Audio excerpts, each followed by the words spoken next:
Halo, selamat pagi saudara. Seperti biasa, Sapa Sumbaksal menyapa pagi hari Anda dengan dialog menarik mengenai peristiwa terkini maupun topik menginspirasi. Kita awali Sapa Sumbaksal hari ini bersama saya Reski Oktora. Inilah Sapa Sumbaksal selengkapnya di Kompas TV, independen, terpercaya.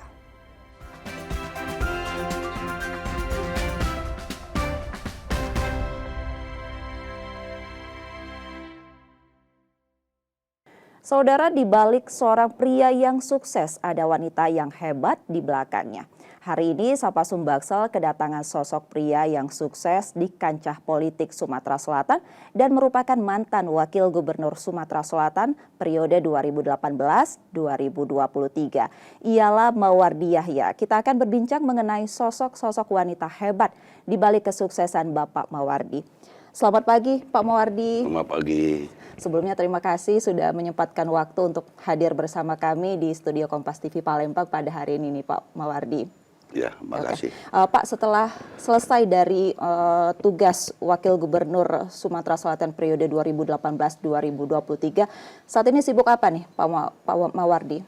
Ya, kemarin kan kita ya tentunya karena kita seorang politikus, tentunya kita ya berjuang menata, ya memberikan masukan kepada anak-anak, yaitu tentang ikut pileg, juga tentang itu berapa tingkat, baik tingkat kabupaten maupun tingkat provinsi maupun tingkat yaitu pusat.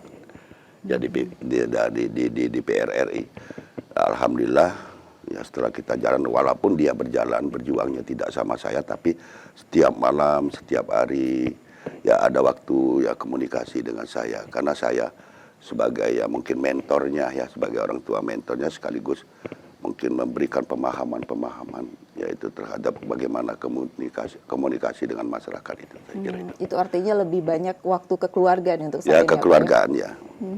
Pak Mawardi ini kan salah satu politikus yang sudah malang melintang ini, mulai dari Ketua DPRD Oki, terakhir ini adalah Wakil Gubernur Sumatera Selatan. Tentu ada peran perempuan di baliknya, ini adalah sosok Ibu Pak Mawardi. Mungkin bisa diceritakan sih Pak, bagaimana peran mereka, seberapa besar untuk Pak Mawardi ini terjun ke dunia politik?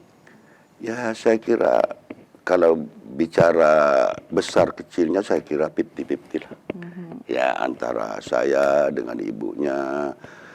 Yang jelas mungkin kita sepakat dulu bahwa arah kita ke sini ini harus berjuang, banyak suka dukanya itu harus kita jelaskan. Yaitu dengan ibunya ya harus ya boleh dikatakan ya sabar. Apapun mungkin ada hal-hal yang ditemui yang kurang enak, ya kita harus sabar, itu saya kira itu ya. Mungkin bisa diceritakan Pak, sosok dari Ibu Pak Mawardi ini sendiri seperti apa?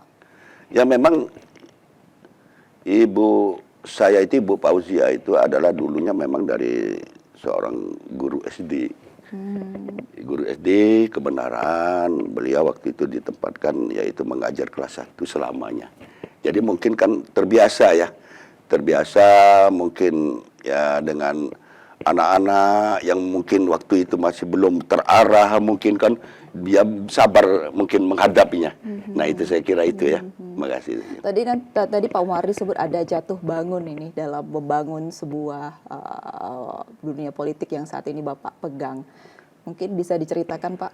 Ya sebenarnya bukan hanya dunia politik. Saya waktu nikah dengan ibunya itu tahun 80-an ya, tahun 80-an.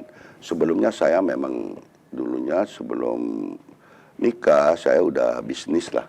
Ya belajar bisnis lah, yaitu di daerah Jambi.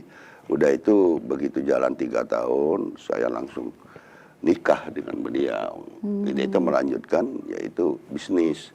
Ya bisnis saya mungkin kalau dulu ya dagang kan, yaitu tentang ya mungkin membawa buruh ke hutan ya. Nah setelah saya nikah dengan beliau, akhirnya saya merubah menjadi kontraktor lah. Nah kontraktor itu mungkin suka dukanya bukan main ya, luar biasa suka dukanya, jatuh bangunnya luar biasa. Tapi semuanya itu kan ya tantangan kan, wajib bagi kita kalau ingin berhasil itu kan harus mampu melewati tantangan-tantangan itu saya kira. Dari bisnis ini memilih untuk terjun ke politik ini awal mulanya seperti apa, Pak? Ya dulu mungkin saya bisnis itu lebih kurang berjalan hampir 17 tahun barangkali.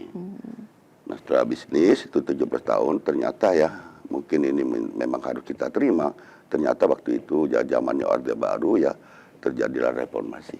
Nah, di zaman reformasi itulah semuanya berantakan bisnis.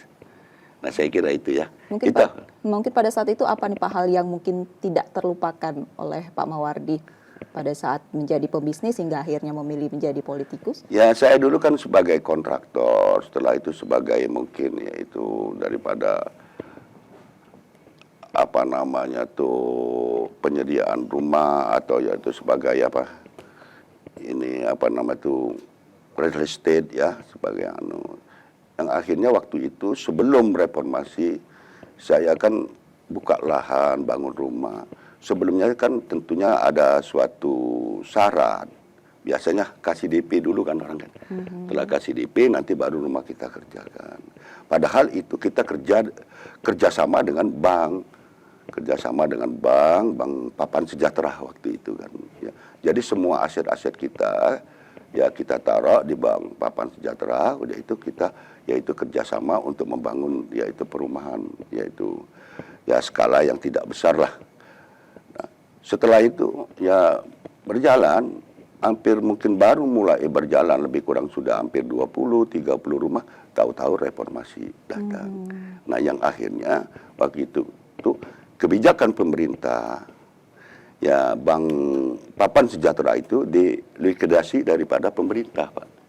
Ya akhirnya dimerger ke bank-bank lain yang titik akhirnya yaitu menjadi permasalahan yang akhirnya ditarik ke BPPN Pak.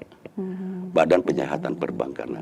Nah, ya kita pembisnis ya aset nggak ada lagi. Udah itu uang muka orang udah terambil, orang mintanya mau dikembalikan, sedangkan kita kan ya gimana lah, nggak bisa bicara lagi yang bermacam-macam lah. Saat itulah mungkin saat yang paling kritis bagi saya. Ada yang mengatakan saya penipu, ada yang mengatakan bermacam-macam. Ada yang mengatakan mungkin bajingan, ya kita harus tahan itu. Termasuk ibunya juga harus tahan itu Pak ya. Karena kadang-kadang orang itu datang ke rumah kan. Ya nyampe ke rumah kadang-kadang pagi-pagi. Bahwa baru buka pagar, belum apa-apa udah marah, penipu segala macam. Janji rumah selesai, nggak selesai. Ya itulah kenyataan. Resiko kita bisnis kan. Ya karena itu bukan ya kita sengaja kan karena kebijakan dari pemerintah kan membubarkan Bank Papan Sejahtera. Ya, kunci sukses itu harus tahan banting. Nah, itu Bank Papan Sejahtera itu. Sedangkan Bank Papan Sejahteranya nggak lagi jalan, sudah dilikuidasi. Ya sedang kita kan aset seluruhnya di sana nggak bisa gerak lagi lah. Ya, betul. Nah itu sedangkan kita udah terambil uang muka rumah lah teman-teman yang beli itu kan konsumen itu kan ambil itu. Nah akhirnya orang itu berbondong-bondong mau minta kembalikan uang mukanya. Nah dari sana merenung toh mungkin inilah mungkin ya salah satu mungkin titik nadir saya dalam pribadi saya Pak mungkin sudah kalau dikatakan mungkin ya tobat lah kira-kira dalam bisnis itu ya kira-kira tidak mau lagi bisnis maka itu sambil mungkin pemikiran antara bisnis atau enggak lagi antara bisnis enggak lagi nah akhirnya masuk politik lah. Baik. Saya kira itu ya dan sekarang fokus untuk dunia politik bahkan juga ini diturunkan ke anak-anak kita ya. Kita akan membahasnya usai jeda saudara tetaplah bersama kami di Sapa Sumbaksel.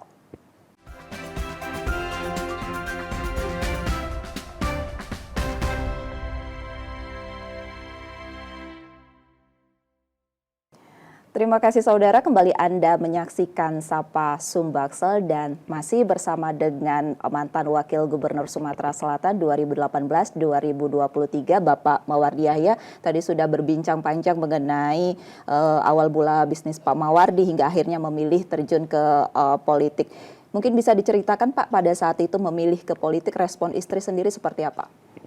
Ya kalau alhamdulillah kita dapat istri yang nggak terlampau ya memilah ya, cuman manut ya, ya yang mana pilihan terbaik kita, dia prinsipnya dia yaitu mendorong ya, dia nyupport ya apa yang kita lakukan sepanjang itu ya positif kan. Nah itu saya kira itu pendapat ibunya ya. Mungkin apa ada nasihat yang diberikan atau masukan dari istri Bapak pada saat itu? Ya karena situasi dia tahu waktu itu, bukan nasihat sebenarnya, cuman ya mungkin Masukan. membantu saya ya di dalam yaitu mungkin pemikiran-pemikiran, mungkin ada hal-hal mungkin ya kira-kira selalu memberikan ya sabar, yang penting kita berusaha, yang penting kita tujuan kita baik, yang penting itu aja Pak. Lebih sering bertukar Iya, pikiran ya. seperti itu ya Pak? Ya dia lebih sering ya memberikan memberikan arti-arti motivasi kan, itu saya kira Support itu ya, ya, support dukungan. itu aja. Oke. Bu Fauzia ini kan istri Bapak juga aktif nih mengikuti berbagai kegiatan pemerintahan, Iya. mendampingi Pak Mawardi sembari mengurus rumah dan anak-anak. Bagaimana Bapak melihat support daripada Bu Fauzia ini? Ya saya kira luar biasa support beliau. Ya kadang-kadang beliau mempunyai, alhamdulillah ada pengertian juga kadang-kadang. Ya sesuai dengan mungkin karena kita banyak kegiatan, akhirnya dia juga udah maklum lah, tidak harus selalu berdua, kesini berdua, enggak sini berdua, kadang-kadang masing-masing itu jalan. Alhamdulillah. Oke. Masih. Pak, boleh diberi bocoran sedikit nggak nih terkait dengan hal terhebat dari Bu Fauzia di mata Pak Mawardi yang mungkin nggak dimiliki semua wanita di luar sana? Ya alhamdulillah lah, beliau kan bagaimanapun juga kan sebagai rumah tangga pasti ada pasang surutnya, tapi ya itulah, alhamdulillah beliau sabar kan, kadang-kadang sabar, tapi beliau mempunyai tekad bahwa ya dia inginnya ya tetap bagaimanapun kejadiannya, bagaimanapun ya itu mungkin ada hal-hal di dalam keluarga, mungkin ada yang mungkin ya prahara, tapi dia tetap yaitu mengedepankan, tetap menjadi satu lah ibaratnya, tidak lari, tidak kemana-mana, pokoknya dia yang penting dia diam paling ada. Itu aja Pak. Nurut ya, pemanut ya. Nurut enggak, kita udah tahu belum tentu nurut, tapi diam ya, yang akhirnya seorang laki-laki, seorang suami ya kalau dia udah diam bagaimana pun juga kan, ya mungkin adalah perasaan Kalau kita. udah diam itu 50-50 Iya, Pak. adalah perasaan kita nih mungkin ada rasa, kadang-kadang kita juga buat kita berpikir kan. Mungkin apa yang disampaikan istri tadi gimana, apa benar apa enggak, apa ada baiknya atau enggak kan, tentunya kita juga itu kan. Ya tapi maka itu kadang-kadang ya kalau udah ribut, udah marah segala macam, udah dia ya saya diam aja, udah jauh aja, lari, udah ya lari, arti kata lepaskan itu ya. Ya makasih. Oke, Pak, ini kan di tengah jadwal Bapak yang padat mungkin yang ketika saat menjadi Wakil Gubernur Sumatera Selatan ini, ada nggak sih Pak Ibu pernah nyuruh untuk berhenti ataupun rehat jadi politikus? Enggak, karena begini kan prinsipnya kita kan sama Pak, bahwa kita itu tidak semua orang diberikan kesehatan kan. Ya, nah kalau bisa harapan beliau sama, saya juga buka beliau selagi bahwa wujud daripada kita mensyukuri kesehatan itu ya bagaimana kita berbuat untuk ya kebaikan untuk orang lain lah, kira-kira gitu Pak. Di sini di ilmu politik Bapak ini diturunkan ke anak-anak Bapak, ini seperti apa Pak ceritanya? Ya sebenarnya dikatakan diturunkan nggak diturunkan, tapi paling tidak ya tinggal kemampuan anak itu ya. Kemampuan anak itu, keberanian anak itu bagaimana itu harus. Toh yang penting dia nggak sama saya, tapi saya hanya kasih anak itu kalau kamu mau ya saya kasih keluh-keluhnya aja lah. Terus mendorong. Iya, keluh mendorong lah istilah. Kasih keluh mendorong, nggak harus ya seperti mungkin anak bayi kemana kita ikut, enggak juga lah. Ya justru kalau enggak gitu enggak dewasa lah dia, enggak mandiri lah ya. Ada keputusan sendiri yang tentunya didorong sama Pak Mawardi. Ya kalau dia, tapi setiap keputusan masih biasanya bicara dengan saya Pak. Nah itu biasanya sebelum keputusan bicara. Biasanya. Oke, ini sangat menarik juga ya Pak Mawardi, dari bisnis ke politik terus ini diturunkan ke anak-anak dan juga ini istri yang penuh dukungan karena itu adalah kunci kesuksesan kita adalah peran keluarga ya Pak Iya, ya Muwardi. pastilah. Usai jeda saudara, kami akan kembali lagi, tetaplah bersama kami di Sapa Sumbaksel.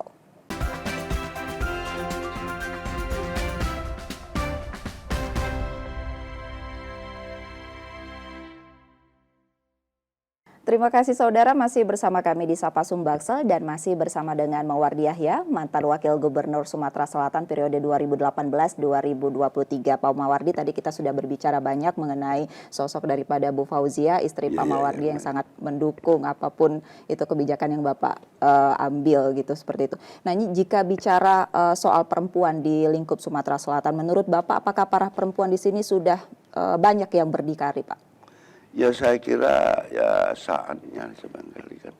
Ya saatnya barangkali perempuan kan yaitu sekarang kan ya di dalam pendidikan kan semuanya kan sudah sama lah ya.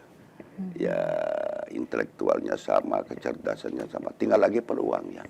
Nah maka sebab itu bagi anak, bagi istri ingin berorganisasi, ingin apa ya silakan sepanjang itu untuk positif.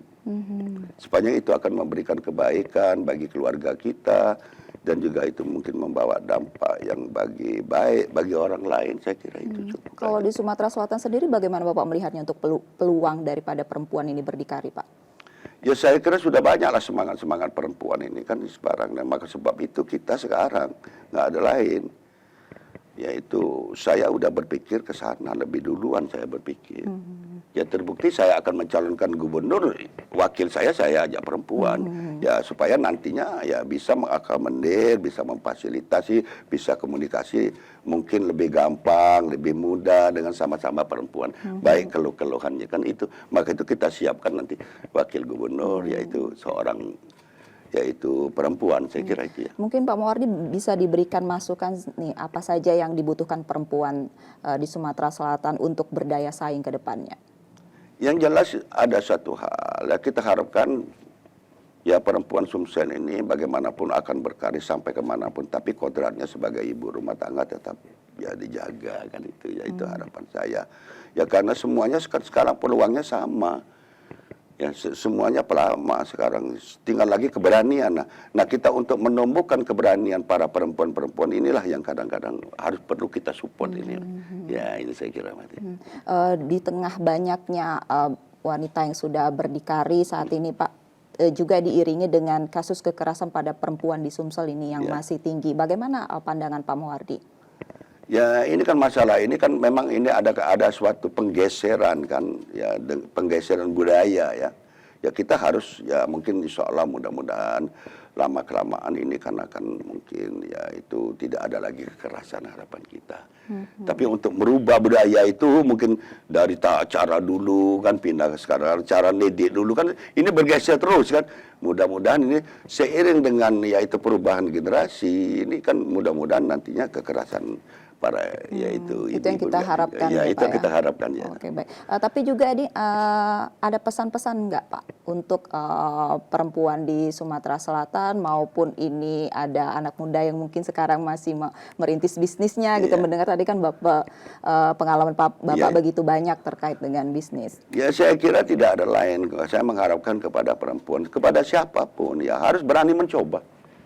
Harus berani mencoba. Dari mencoba itulah nanti di mana letak kegagalannya, di mana letak kelemahannya, mungkin di mana letak ya mungkin ada kekurangannya. Itu kita makin lama kita perbaiki itu kan. Ya nggak mungkin lah instan sekaligus mencoba berhasil, nggak mungkin lah itu. Ya semua orang-orang yang berhasil itu ya nggak sekaligus lah ya, nggak sekali mulai langsung jadi kan enggak kan. Gitu. Untuk pesan perempuan sendiri nih Pak, yang masih takut mungkin untuk berdikari atau mungkin untuk berkarya. Ya saya kira ya terhadap perempuan-perempuan juga, saya harapkan juga ya harus ya itu punya keberanian lah untuk maju. Tapi ada satu pesan ya, tapi jangan sampai yang mentang-mentang kita ya udah bisnis, kadang-kadang kodrat itu lupa, itu harapan saya. Ya itu sama lah.